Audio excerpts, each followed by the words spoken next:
Hi guys, this is Dr. Sanjay Tolani, and in today's video we will be talking about how to handle when clients say, I will think about it. And hopefully by the end of this video, you will pick up some good ideas on what to do when you receive such an objection.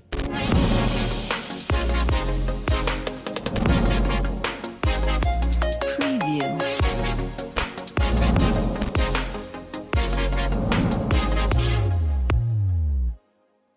Here is what we will be covering in today's video. So the first learning point is about understanding the client's thought process behind I will think about it. What are they actually saying to you? Learning point 2, 4 effective approaches I would use to handle such an objection. Ready? Let's get started. By the way, don't forget to subscribe to the channel and click the bell icon for notifications to get the latest video updates so I can share more tips and strategies with you to increase your overall sales. So learning point 1, understanding the client's thought process behind I will think about it. When a client says that they want to think about it or they need to do some research and get back to you, etc., what they're actually saying to you is one of these 4 things. Number 1, I can't afford it. Number 2, I haven't seen the value of buying insurance yet. Number 3, I don't see the urgency of getting insurance now. And number 4, I'm not the decision maker. All of these real objections are telling you that the client is unsure about their purchase decisions. For any purchase to happen, there needs to be certainty. If it's a small case, the certainty doesn't need to be very high. But if you're trying to close a big case, then the level of certainty needs to be much higher and probably needs to be spread across multiple people, not just the decision maker, but their loved ones included. Your job as an insurance agent is to increase the certainty of conversation you're having with your clients. So when someone says, I want to think about it, instead of agreeing to let them think about it and lose a sale, the smart way would be asking a question to find out the actual reason why they're giving you that excuse. You can tell them something like this, Mr. Client, I understand that when it comes to making an important decision, we will want to think it through, and I'm glad that you take this as something important in life. But instead of thinking by yourself, why don't we think about it together? I know you might have tons of concerns in your head right now. Why not help me you answer those? I'm the one who knows exactly how to find the best solution for you when it comes to financial planning. So out of curiosity, what is it that you're uncertain about? If you ask this question in an empathetic way, your clients will respond in kind and coach you on what they are not sure about and how to fix the issue.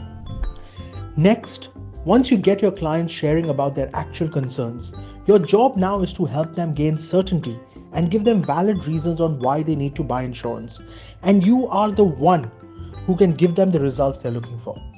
Let's take a look at these 4 effective approaches I would use to handle such an objection. Approach number 1, your client says they want to think about it because they can't afford it. Sanjay, things are not looking good and I don't think I can afford it right now. Mr. Client, I'm so glad you told me that, we have a problem with affordability. But let me ask you a question. You see, this is the worst time in history for anyone to fall sick or die. Because this time, if you fall sick, you will be sick alone. Your own family and friends cannot even come to support you. If you die, you will be dying alone. Your family cannot be there for you. That is the reality of the world today. This is the worst time to be either falling sick or dying because your entire support system is isolated from you. Your family cannot visit you, your friends cannot visit you, nobody can come to take care of your family in case something happens to you today. This is the worst time in history to fall sick and die. One of my clients just passed away last week due to COVID. Very wealthy man. Nobody could attend his funeral. His entire funeral was done on Zoom. Nobody could be with his family. His own family couldn't attend the funeral. I feel so sorry for him because he was a very nice man, amazing guy, fantastic person. But he did die. And this is the worst time to be dying because your own family and friends cannot be with you. I understand it's going to be difficult for you to afford it. Let's find the right way to pay for it, right? We'll figure that out. But we need to do it because your family needs money, cash today more than ever before. If something happened to you, we need more cash today than ever before. And that's the reality of the world. I don't have enough money for this. Buying insurance is just a waste of time, a waste of money.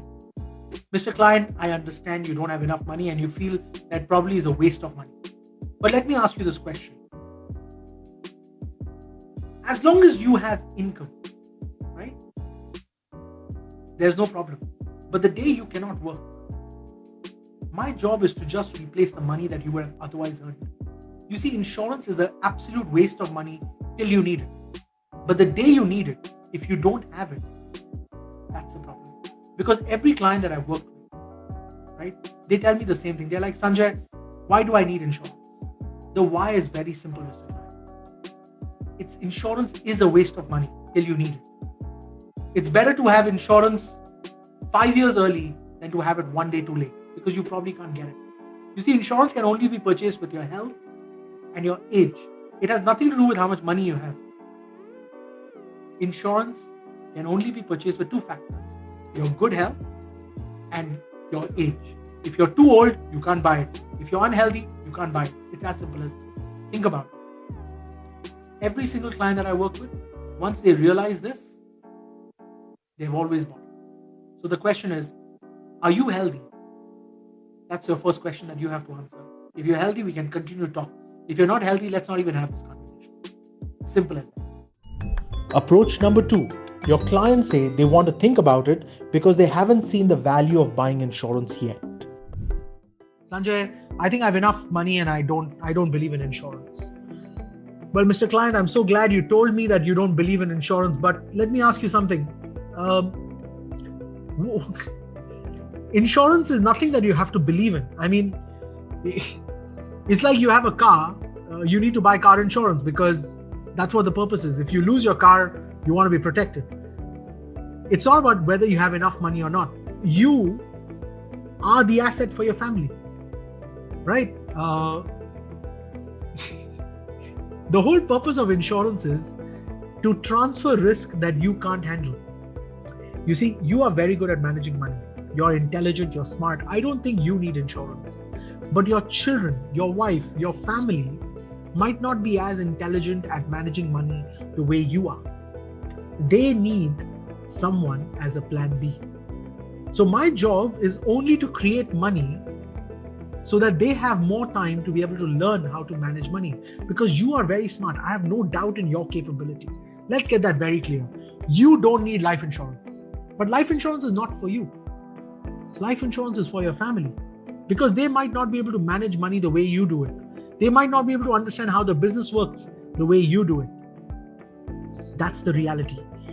87% of businesses die with the founder. That's the reality of the world, and numbers don't lie. 87% of businesses around the world die with the founder. You are intelligent. You know how to do it. Your family, probably not. That's my job. You see, I'm only plan B. I'm not your plan A. Go ahead. You have enough money. Keep working on it. In case plan A fails, I am your plan B. Sanjay, I don't need insurance. Well, Mr. Client, I understand where you're coming from. You have a lot of assets or you have a lot of other income, and which is why you might not be feeling the need for insurance. But you see, my job is to protect the guarantees of life.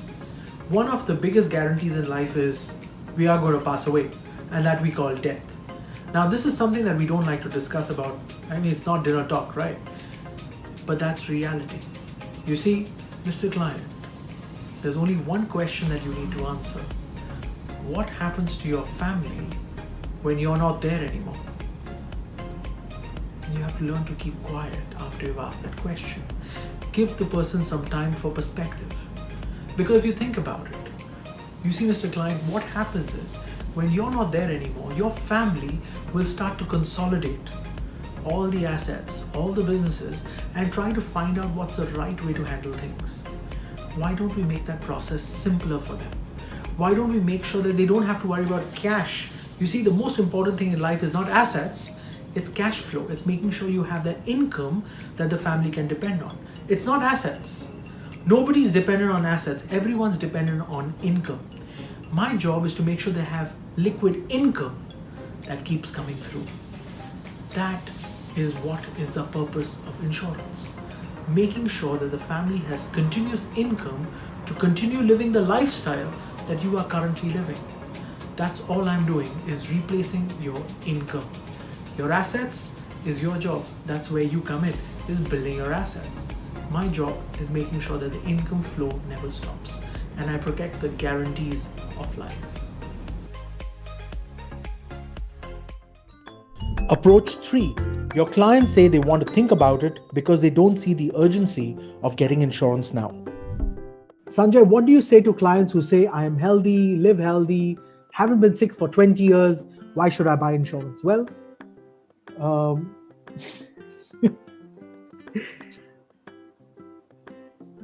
unfortunately, right? COVID-19 has actually proven you are healthy or not, you can get sick. You can deny it, but it doesn't mean you can't get sick. Denial, it's like you are being an ostrich. You have put your head in the sand, right? And you're saying, I have no risk, I have no risk, I have no risk, because you can't see it. It doesn't remove the risk.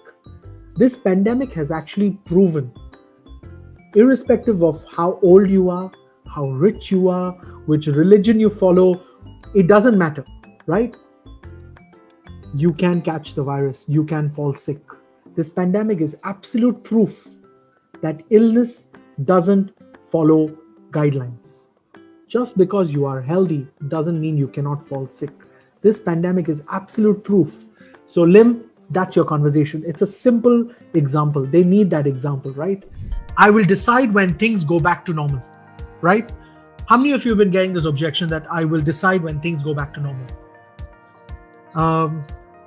Mr. Client, I'm so glad that you feel that things will go back to normal.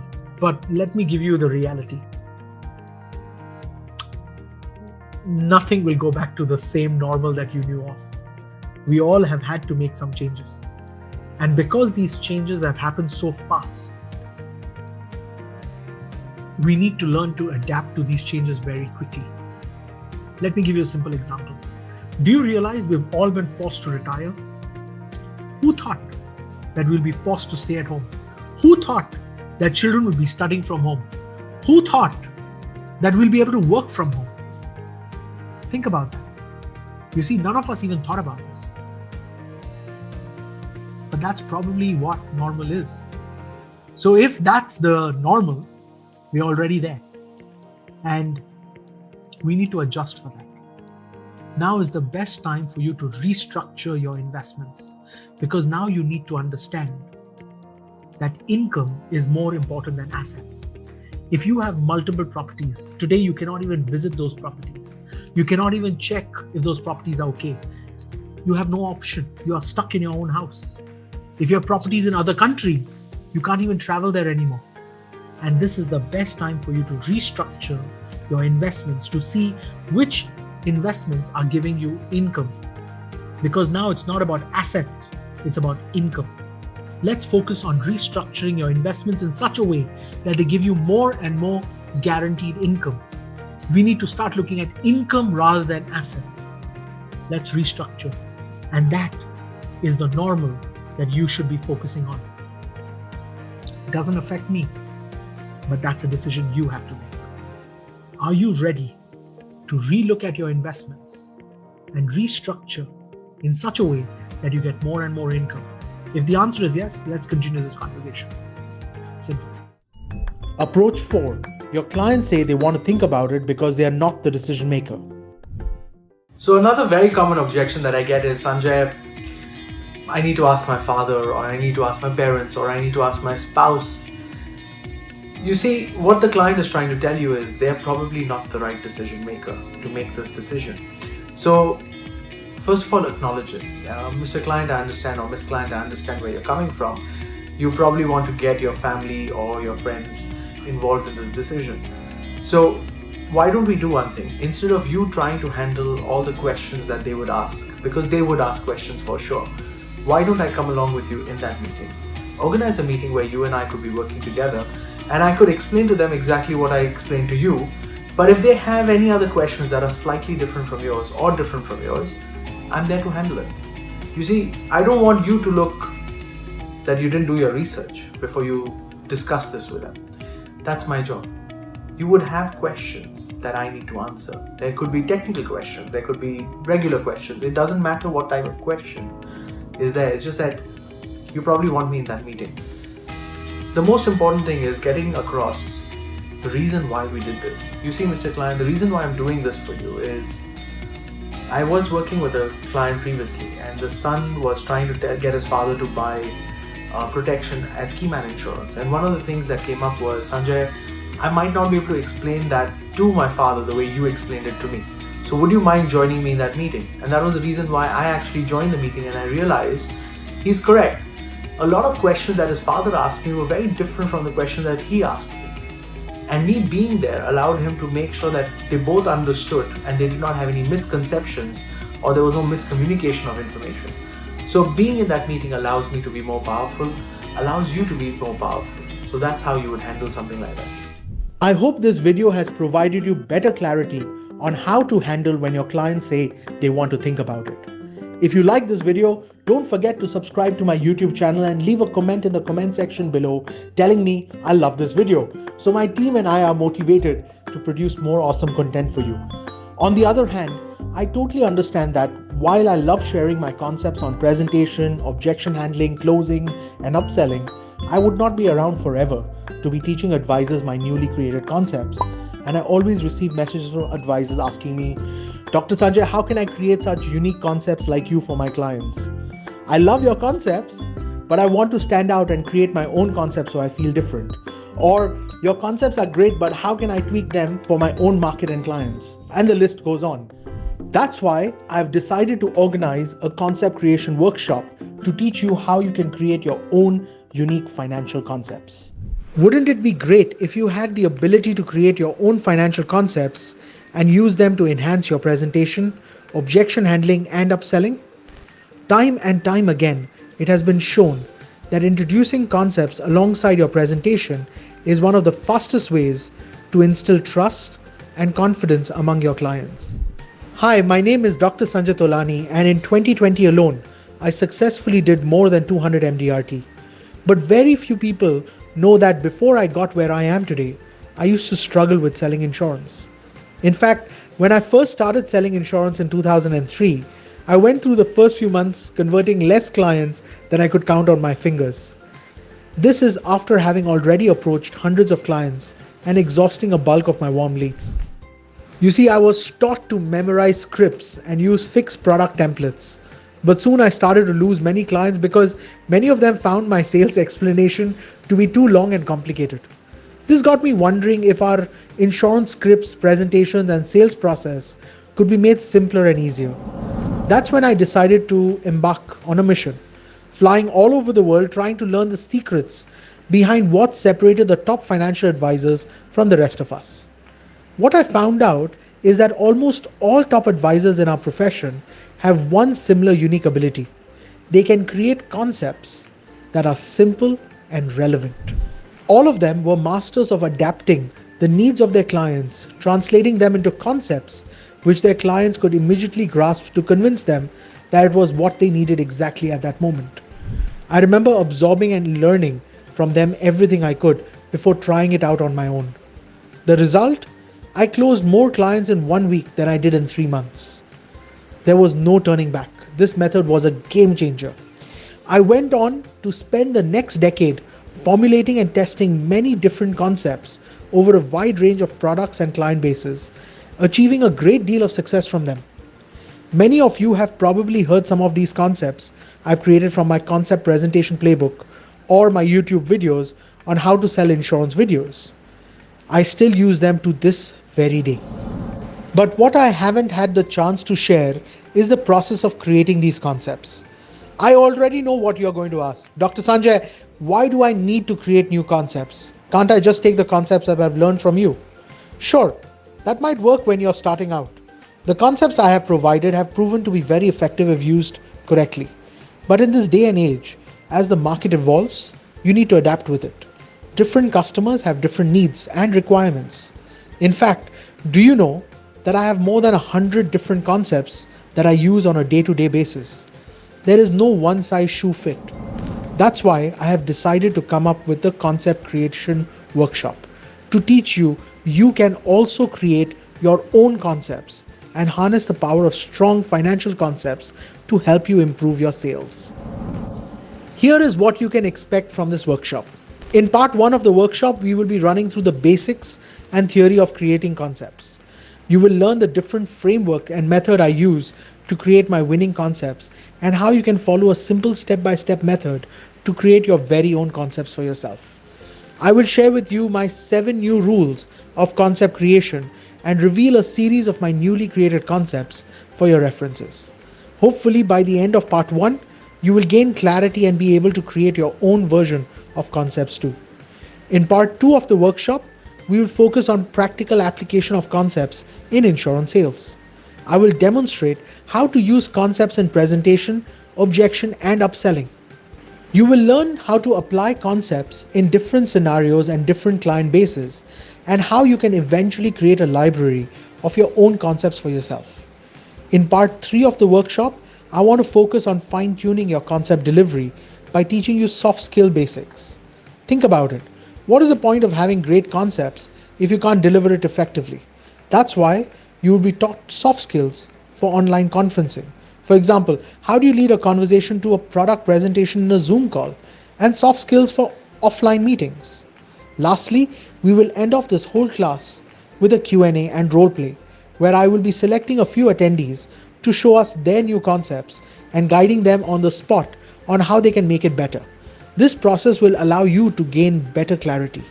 Concept creation is something I wish I knew when I started this career, because it could have saved me so much more time and hassle. Think of it like a creative writing workshop for financial advisors.